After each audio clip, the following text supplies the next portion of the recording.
오늘 말씀은 에스라 3장과 4장의 말씀이 되었습니다. 오늘 말씀은 에스라 3장과 4장 말씀 중에 3장 1절부터 13절까지 말씀, 구약성경 714쪽에 나와 있습니다. 에스라 3장 1절부터 13절까지 말씀을 다같이 한 목소리로 봉독하겠습니다. 이스라엘 자손이 각자의 성읍에 살았더니 일곱째 달에 이르러 일제히 예루살렘에 모인지라. 요사닥의 아들 예수아와 그의 형제 제사장들과 스알디엘의 아들 수룹바벨과 그의 형제들이 다 일어나 이스라엘 하나님의 제단을 만들고 하나님의 사람 모세의 율법에 기록한 대로 번제를 그 위에서 드리려 할세. 무리가 모든 나라 백성을 두려워하여 제단을 그 터 위에 세우고 그 위에서 아침 저녁으로 여호와께 번제를 드리며 기록된 규례대로 초막절을 지켜 번제를 매일 정수대로 날마다 드리고 그 후에는 항상 드리는 번제와 초하루와 여호와의 모든 거룩한 절기의 번제와 사람이 여호와께 기쁘게 드리는 예물을 드리되 일곱째 달 초하루부터 비로소 여호와께 번제를 드렸으나 그때 여호와의 성전 지대는 미쳐 놓지 못한지라. 이에 석수와 목수에게 돈을 주고 또 시돈 사람과 두로 사람에게 먹을 것과 마실 것과 기름을 주고 바사와 고레스의 명령대로 백향목을 레바논에서 요빠 해변까지 운송하게 하였더라. 예루살렘에 있는 하나님의 성전에 이른 지 2년 둘째 달에 스알디엘의 아들 수룹바벨과 요사닥의 아들 예수아와 다른 형제 제사장들과 레위 사람들과 무릇 사로잡혔다가 예루살렘에 돌아온 자들이 공사를 시작하고 20세 이상의 레위 사람들을 세워 여호와의 성전 공사를 감독하게 하매 이에 예수아와 그의 아들들과 그의 형제들과 감미엘과 그의 아들들과 유다 자손과 헤나닷 자손과 그의 형제 레위 사람들이 일제히 일어나 하나님의 성전 일꾼들을 감독하니라. 건축자가 여호와의 성전의 기초를 놓을 때에 제사장들은 예복을 입고 나팔을 들고 아삽 자손 레위 사람들은 제금을 들고 서서 이스라엘 왕 다윗의 규례대로 여호와를 찬송하되 찬양으로 화답하며 여호와께 감사하여 이르되 주는 지극히 선하심으로 그의 인자하심이 이스라엘에게 영원하시도다 하니 모든 백성이 여호와의 성전 기초가 놓임을 보고 여호와를 찬송하며 즐거이 부르며 제사장들과 레위 사람들과 나이 많은 족장들은 첫 성전을 보았으므로 이제 이 성전의 기초가 놓임을 보고 대성통곡하였으나 여러 사람은 기쁨으로 크게 함성을 지르니 백성이 크게 외치는 소리가 멀리 들리므로 즐거이 부르는 소리와 통곡하는 소리를 백성이 분간하지 못하였더라. 아멘. 오늘도 주님 앞에 온 성도들을 축복합니다.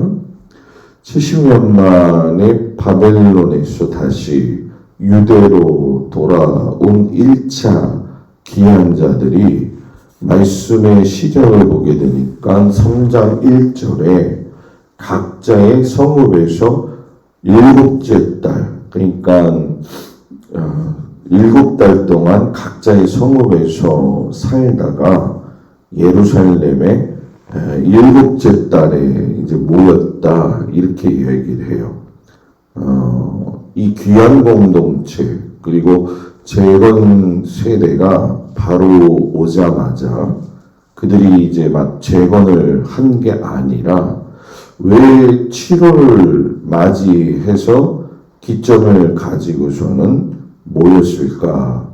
우린 그걸 한번 생각을 해볼 필요가 있죠. 왜냐하면 7월을 맞이하면서 예루살렘에 그들이 모인 이유는 단순히 성전 재건 기초를 놓는 거 이전에 이스라엘의 여호와의 절기가 7월 1일은 나팔절이 되고요. 그리고 7월 10일은 대속죄일이 되어지고 7월 15일은 장막절, 그러니까 초막절이 되어지죠.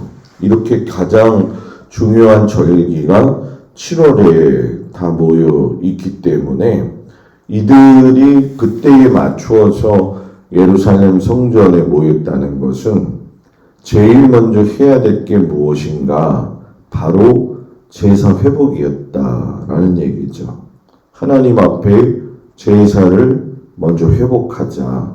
그래서 제단을 건립하죠. 왜냐하면 제사를 드려야 되니까.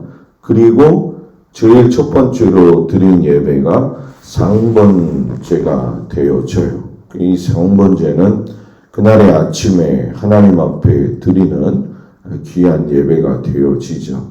이 성전을 세우고 예배를 드리기 시작을 하게 되니까 주변 사람들에 대한 어떤 그 두려움도 있었을 것이고 또 제단이 시작이 되어진다는 기쁨도 있었을 것이고 또 아침 저녁으로 이 상번제를 드릴 때마다 하나님께서 주신 그 말씀을 또 기억하기도 했을 거라는 거죠.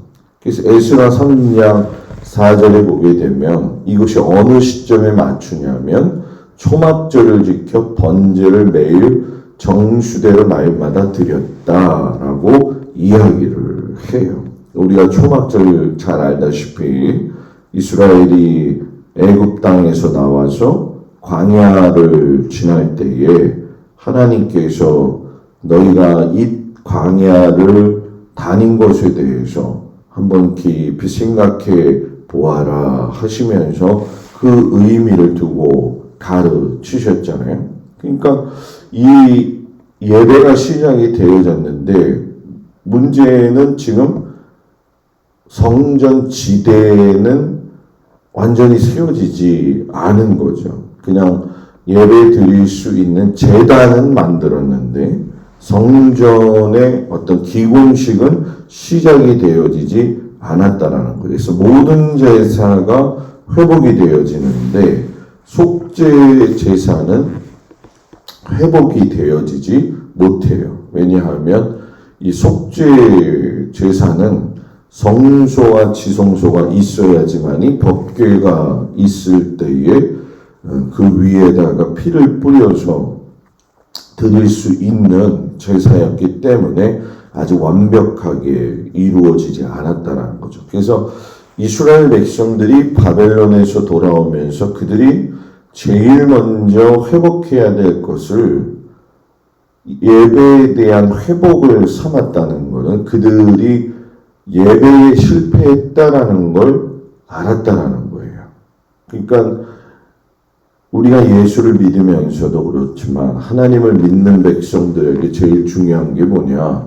사회생활도 중요하겠고 인간관계도 중요하겠지만 이 모든 것들은 어디에 속해 있느냐? 예배에 있다는 거죠. 왜? 예배를 통해서 하나님과 관계가 온전히 되어질 적에 사회생활도 그 속에서 빛을 발할 수 있는 것이고 예배를 통해서 자신의 삶을 점검할 적에 그리고 관계 회복도 있어지게 되어진다는 거죠. 그래서 예배는 성도들에게 생명을 공급하는 연결, 공급로다. 이렇게 생각하면서 우리가 예배를 하나님 앞에 드려야 된다는 거죠. 기한 공동체가 이제 성전 재건을 위해서 공사 준비에 들어가죠. 기술자, 자재들 열심히 확보하게 되어지면서 8절부터 이제 보게 되면은 이른 지 2년 둘째 달에 해가지고서는 2년이 지나서 둘째 달에 이제 수룹바벨과 제사장 예수아와 다른 제사장들, 레위인들, 많은 사람들이 이제 같이 함께 해서 성전이 재건이 되어져요. 그래서 이 성전이 되어질 적에 우리가 잘 아는 수룹바벨뿐만이 아니라 예수와 또 감미엘이라고 하는 사람, 그의 아들들, 형제들, 유다 자손, 헤나다 자손, 레위 사람들 전부 다 합력하여 선을 이루게 되어지죠. 주의 일은 항상 그렇지만 예배 회복이 있는 교회는 협력되어져서 하나님의 일을 감당하게 된다라고 하는 것을 우리가 보게 되어지죠. 그런데 이제 문제는 어디서 생겼느냐? 성전 제공 기공식이 열릴 때 문제가 됐어요. 10절에서 13절을 보면 여호와의 성전에 기초를 놓았는데 여러 가지 면에서 황폐했던 곳이기 때문에 굉장히 부족했겠죠. 노래 부르는 거, 또 옷 입는 거. 그런데 문제는 뭐냐? 성전의 기초가 놓였을 적에 한쪽에서 울고 한쪽에서는 기뻐하는 일이 발생이 되어진 거예요. 나이가 많은 사람들은 솔로몬의 그 첫 성전의 영화를 경험했기 때문에 아무리 잘 준비되어진 성전 재건이었다 할지라도 자기들이 봤을 때는 옛날 영화와 더불어 참 초라했다 그러는 거죠. 그러니까 이걸 보고 대성 통곡을 하기 시작을 했고, 또 젊은 사람이나 또 지금 이런 상황들을 모르고 있었던 사람들은 성전 기초가 세워진 것 자체가 즐겁기 때문에 즐거이 불렀다는 거죠. 그러니까 우리가 이거 여러 가지 면에서 부족한 면도 있고 또 어떻게 보면 이거 왜 해야 되나 하는 생각도 있었겠지만은 이 옛 성전에 대한 그리움의 제사, 그리움의 성전을 기억하고 있던 노인들은 대성통곡하죠. 그러니까 저는 여기서 보면 그래요. 물론 우리가 신앙 생활을 할 적에 옛 신앙에 대한 기억을 많이 하게 되어지죠. 근데 이들이 울었던 옛 신앙의 영화로운 그들의 온전한 신앙이었느냐? 그건 아니라는 거죠. 옛 신앙, 옛 성전이 그들의 영화로움을 증명한 게 아니라 하나님의 영화로움을 증명한 거거든요. 그런데 이들은 하나님의 영화로움을 건물로서만 생각하고 있었다라는 거죠. 근데 지금 정말 중요한 건 보여지는 옛 성전의 추억이 아니라는 거예요. 신앙은 추억이 아니라 현재의 내가 하나님 앞에 어떤 모습을 가지고 살아가느냐, 어떻게 내가 예배 드려지느냐, 이게 굉장히 중요하거든요. 그러니까 이들을 바라보면서 또 기뻐하는 사람들을 보게 되면은 우리가 겸비해야 될 게 뭐냐면 신앙은 현재의 하나님과의 관계를 기뻐하며 즐거워하되 지나간 과거의 과오가 다시금 반복되지 않도록 살펴보는 것도 굉장히 중요하다는 거죠. 그러니까 어느 것이 옳다, 어느 것이 나쁘다 이걸 이야기하는 것이 아니라 예배는, 신앙은 항상 그렇듯이 과거의 모습 속에서 현재를 볼 수 있어야 되고 현재의 모습 속에서 과거를 또 보면서 배워야 될 필요가 있다라는 거죠. 그러면 이건 결국 뭐냐? 현재도 하나님은 계시고 과거에도 하나님은 계셨다는 거예요. 바뀐 건 누구냐? 사람일 뿐이라는 거죠. 하나님에 대한 절대적인 믿음과 제사의 태도는 변함이 여러분 뭐예요? 없어야 된다는 거죠. 그러니까 한쪽에선 통곡하고 한쪽에서는 기뻐하고 했던 그 모습들을 보면서 아마 여러 가지 희비가 교차했을 거예요. 솔로몬의 시대에 있었던 그 화려함, 국가가 멸망되어져 가는 그 과정, 70년의 포로 세월, 그리고 돌아와서 형편없이 남은 이 성전에서 제사를 드리는 자신들의 모습을 보았을 적에 많은 생각이 갔겠죠.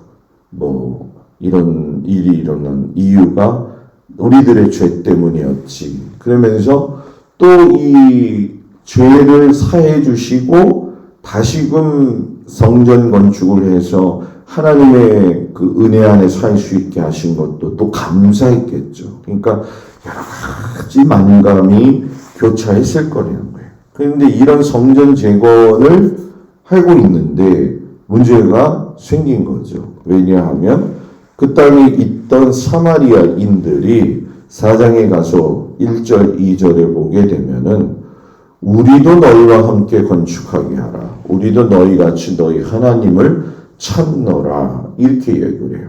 사마리아인들 제가 몇 차례에 걸쳐 강조드렸죠. 아수르 제국 이주 정책에 의해서 혼혈 민족이 된 사람들이죠. 이들은 혼혈 민족만 된 게 아니라 신앙도 혼합이 되어져 있는 상황이에요. 그런데 그들이 뜬금없이 성전 재건에 참여하고 싶다고 한 거죠. 그러면 이들이 정말 하나님을 찬양하고 예배하기 위해서 참여하려고 한 거냐? 아니라는 거죠. 귀한 공동체인 그 재건 세대들이 이스라엘 땅에 정착하고자 하는 것을 견제하기 위해서 그들이 동참을 요구한 거죠. 그러니까 쉽게 얘기하면은 그 의미나 뜻과 의도가 선하지가 않았다라는 거예요. 그때에 이제 사마리아인들의 이 요구를 거부하게 되어지는데 그 이유는 순수한 신앙의 모습을 회복하는데 문제가 됐기 때문에 그런 거죠. 그래서 고레스의 조서를 들이대면서 이거는 우리가 지을 것이다 라고 이야기하니까 이 사마리아인들은 또 악랄하게 파르시아 관리들에게 뇌물을 주어 가지고서는 성전 재건 계획을 막으면서 조직적으로 많이 방해를 하게 되어졌죠. 그러니까 이 방해가 있게 되어질 적에 하필이면 또 이들이 성전 재건이 중단이 되어져요. 그래서 그 중단이 되어지는 그 모습을 볼 적에 외적으로는 이제 우리가 보면은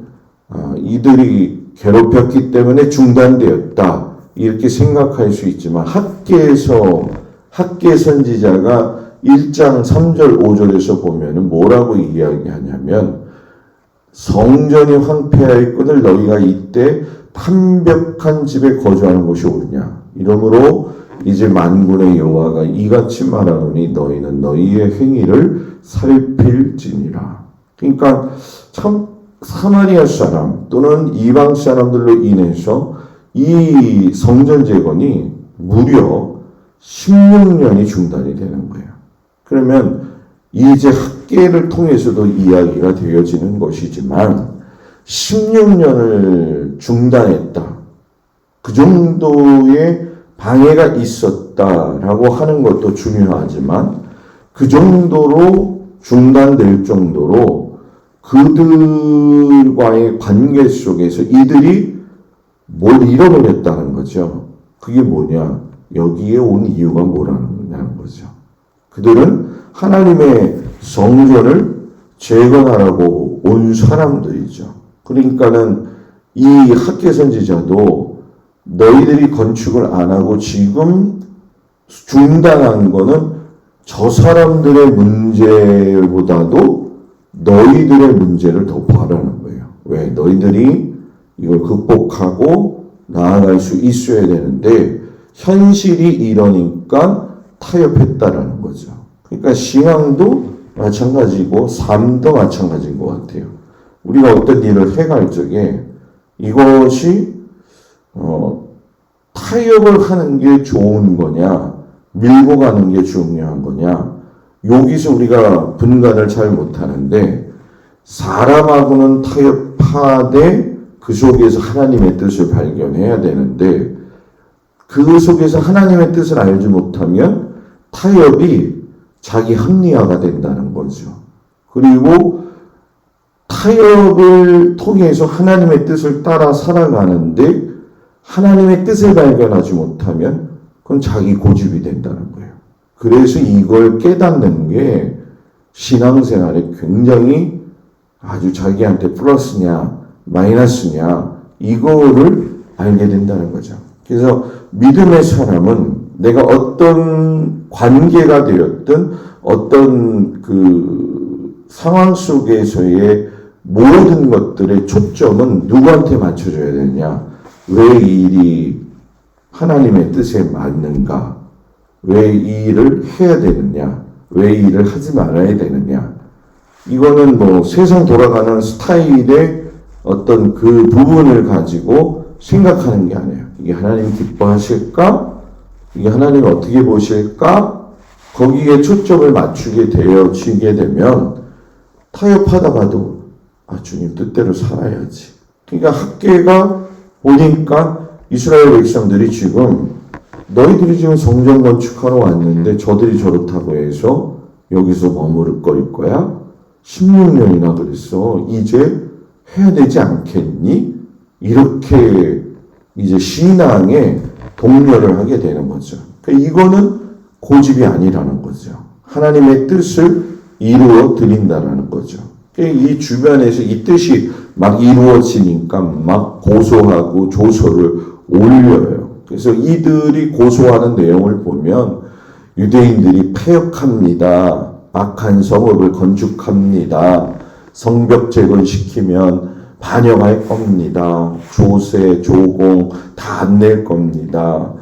그리고 페르시아한테 반란의 깃발을 들 겁니다. 그들이 예전에 보니까 바벨론 제국에도 여호야김 왕 또 시드기야 왕 이렇게 반역하는 거 보면 아시지 않습니까? 그런데 중요한 건 그들이 아무렇게나 그렇게 방해를 끝까지 했다 할지라도 하나님의 뜻은 이루어진다는 거죠. 다만 중요한 건 뭐냐? 거기서 사기를 잃지 않는 거죠. 나는 하나님의 일을 할 거야. 나는 주신 일을 감당할 거야. 그래서 학계와 스가랴를 보내셔가지고 그들에게 하나님의 일을 감당할 수 있도록 또 하나님이 쇠임도 부어주셨다는 거죠. 하려고 하면 하나님이 할 수 있는 힘을 주신다는 것을 오늘 말씀 속에서 깨어서 생각해보고 어느 초점이냐 하나님의 초점에 맞추어서 내가 모든 일을 감당하고 살아가고 해석하고 해야 된다. 이것을 깊이 알고 오늘 하루도 주님 안에서 살아가는 귀한 성도들 되어지기를 축복합니다. 기도합니다. 은혜로 오신 아버지 하나님, 귀한 공동체가 돌아와서 성전 기초를 놓으며 예배 회복이 된 걸 봅니다. 바로 예배 회복이 생명의 통로가 되어진다는 걸 깊이 깨닫게 하시고 어떤 상황 속에서도 예배를 소홀히 하지 않게 하여 주옵소서. 주변의 많은 사람들이 아버지 고소와 고발과 여러 가지로 힘들게 할 때에 성전 재건의 이유가 진짜 무엇인지 하나님의 초점이 무엇인지를 학계와 스가랴를 통해서 말씀하신 것처럼 다시금 우뚝 서는 믿음을 가지고 신앙의 정말로 회복을 위해서 나아갈 수 있는 앞과 뒤를 잘 살피되 하나님의 뜻을 먼저 구하는 귀한 믿음의 성도들이 되어지도록 인도하여 주시옵소서. 귀하신 아버지 하나님이 오늘도 모든 성도들의 가정과 일터와 자녀들을 지키시고 눈동자와 같이 붙드시고 인도하여 주옵소서. 예수님의 이름으로 기도드렸습니다. 아멘. 하늘에 계신 우리 아버지여, 이름이 거룩히 여김을 받으시오며 나라의 마옵시며 뜻이 하늘에서 이루어진 것 같이 땅에서도 이루어지이다. 오늘날 우리에게 일용할 양식을 주옵시고 우리가 우리에게 죄 지은 자를 사하여 준 것 같이 우리 죄를 사하여 주옵시고 우리를 시험에 들지 말게 하옵시며 다만 악에서 구하옵소서. 나라와 권세와 영광이 아버지께 영원히 있사옵나이다. 아멘.